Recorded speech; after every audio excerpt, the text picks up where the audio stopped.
प्यारे दोस्तों, कौम आद की कहानी आगे बढ़ाते हैं। हजरत हूद अलैहि अस्सलाम ने अपनी कौम को बार बार प्यार से समझाया कि तुम्हारी ताकत, तुम्हारी इमारतें और तुम्हारी दौलत हमेशा साथ नहीं रहेंगी।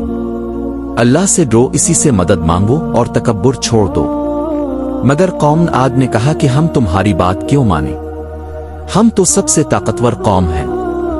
उन्होंने हजरत हूद अलैहि अस्सलाम पर झूठे इल्जामात लगाए, कहा कि शायद तुम पर जादू कर दिया गया है या तुम अपने फायदे के लिए हमें डरा रहे हो। हजरत हूद अलैहि अस्सलाम ने जवाब दिया कि मैं तुम्हारा खैरखा हूं, तुम्हें सिर्फ अल्लाह का पैगाम पहुंचा रहा हूं। लेकिन कौम आद ने अपनी जिद, गुरूर और नाफरमानी को छोड़ने से इनकार कर दिया। फिर अल्लाह ने उन्हें पहली निशानी भेजी। आसमान खुश्क हो गया, बारिश रुक गई, फसलें सूख गईं, जानवर मरने लगे।